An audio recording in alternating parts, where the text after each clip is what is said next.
Message à mes compatriotes à l'occasion de la commémoration de l'indépendance de la nation togolaise. Togolais. Mes chers compatriotes, je vous adresse mes salutations fraternelles et patriotiques.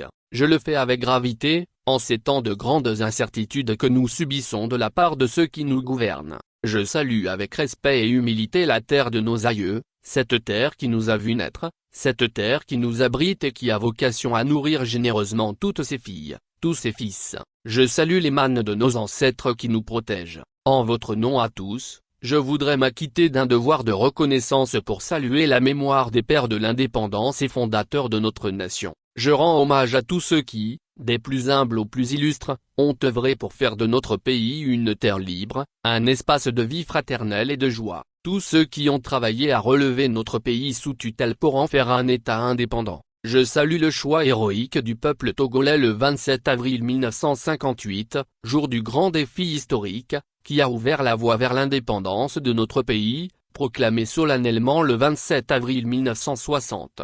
En effet, la victoire des patriotes togolais lors des élections générales de 1958 marque la naissance du Togo libre, tel que rêvé par les combattants de la liberté et de l'indépendance, ceux qui ont gravé en lettres d'or, dans la mémoire de toutes les générations, la proclamation solennelle et inaltérable que nous lisons sur l'une des façades du monument de l'indépendance du Togo. Peuple togolais, par ta foi, ton courage et tes sacrifices, la nation togolaise est née. Que cette journée soit pour nous une réappropriation de cette invite à l'espérance et un moment d'introspection. Mes chers concitoyens et concitoyennes, notre pays est à une nouvelle étape décisive de son histoire.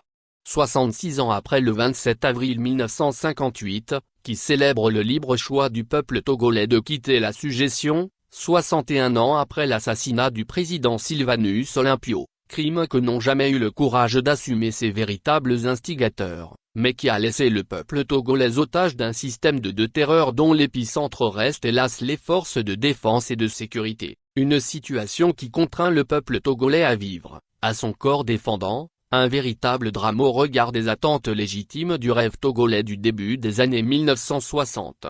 Que sont alors devenues les grandes promesses du 27 avril 1960, qu'ils nous le disent ces gouvernants qui ont confisqué le pouvoir d'État depuis 61 ans, qu'ont-ils fait de notre indépendance, qu'ont-ils fait de notre souveraineté, qu'ont-ils fait de la prospérité et du bien-être du peuple togolais pendant toutes ces décennies, le respect des libertés publiques, des principes de l'état de droit, de la démocratie et de la bonne gouvernance n'ont-ils plus droit de citer au Togo? La quête de la souveraineté du peuple ne doit-elle pas rester pour nous tous un devoir citoyen absolu? Et pourquoi ces tenants du pouvoir au Togo se croient-ils obligés de recourir à la violation systématique de la Constitution et des lois, à la fraude électorale systématique, à la brutalité policière et à la répression sanglante avec l'usage d'armes de guerre, pour se maintenir indûment et indéfiniment au pouvoir?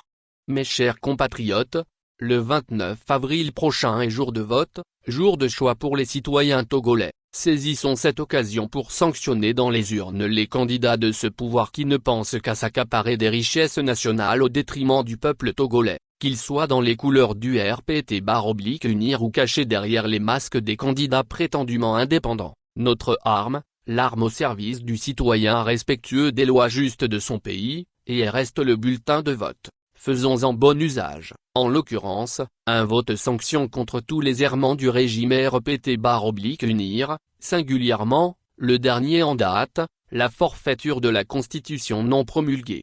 Comme avant nous les pères de l'indépendance et fondateurs de la nation togolaise, en 1958, votons pour la libérer notre pays de l'oppression et pour refonder notre nation.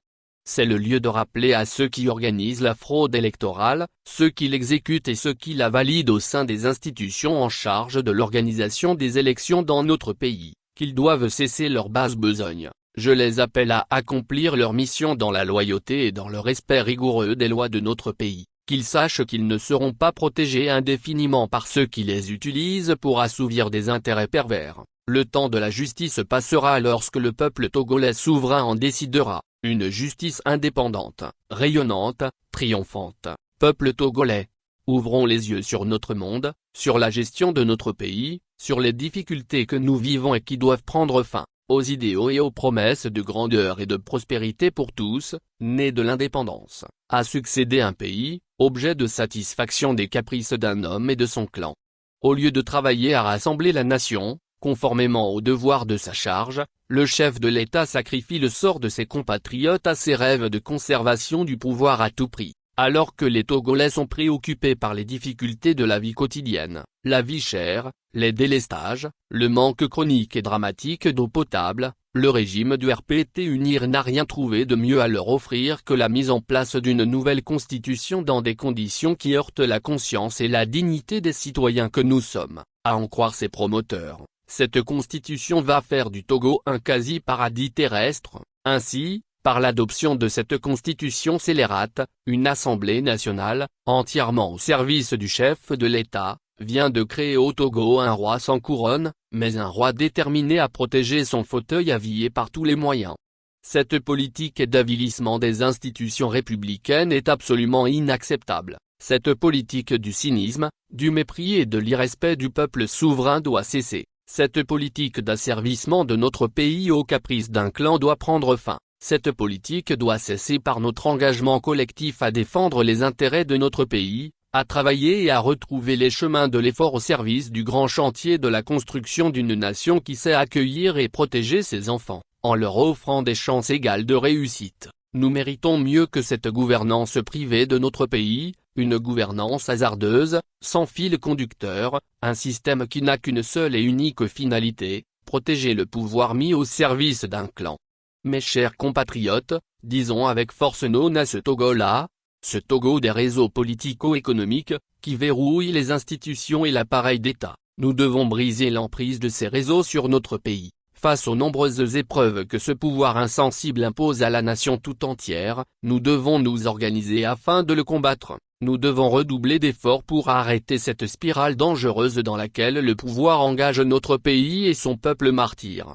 Mes chers compatriotes, en votre nom, je voudrais demander au régime RPT-UNIR d'ouvrir les portes des prisons à nos compatriotes qui y sont détenus de façon injuste, pour leurs opinions politiques, qu'ils soient remis en liberté. De la même manière, je demande au régime RPT-UNIR de prendre toutes les dispositions afin de faciliter le retour, sans condition, de nombreux compatriotes, contraints à l'exil ou à la clandestinité, pour avoir développé des points de vue opposés à ceux des gouvernants. Il est temps de laisser les citoyens togolais libres d'aller et venir, libres de s'exprimer et de circuler sur toute l'étendue du territoire de leur pays, libres de choisir leurs dirigeants.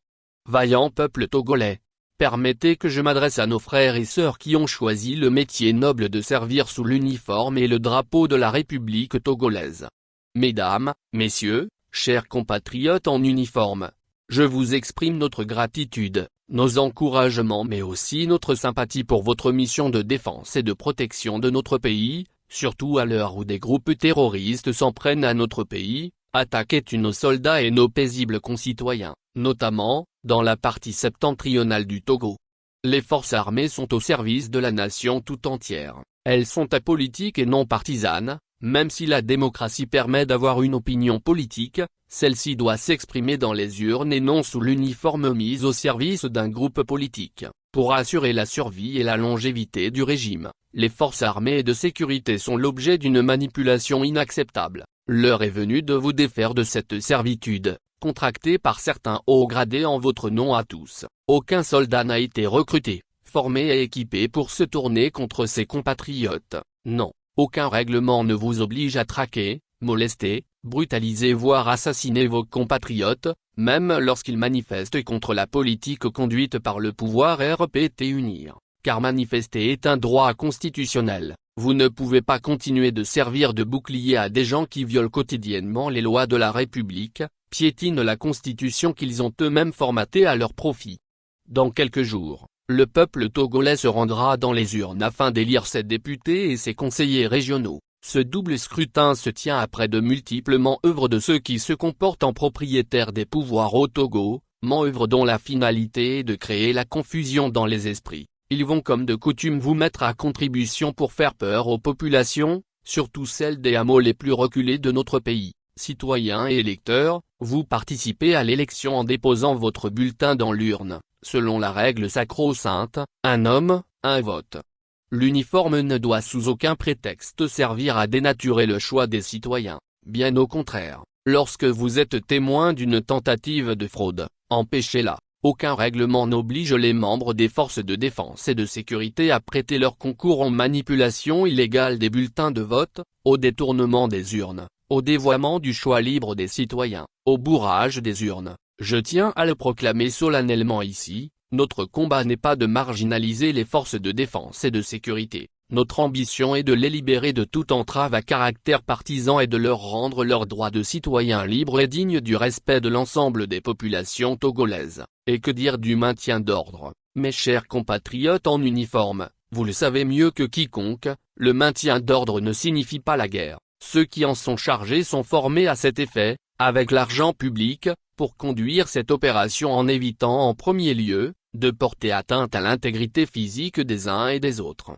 Tous ceux qui se livrent à des actes de violence contre leurs frères et sœurs prennent le risque de faire face, tôt ou tard, à des actions en justice. Nous ne voulons plus que notre peuple soit victime des actes de violence de ceux dont la mission est d'assurer notre sécurité et de garantir l'intégrité du territoire national. Personne ne vous demande de vous soulever contre le pouvoir ou contre votre commandement. Les populations togolaises attendent tout simplement de vous, dans l'accomplissement de votre mission, un comportement républicain, digne et citoyen, respectueux des lois et règlements en vigueur.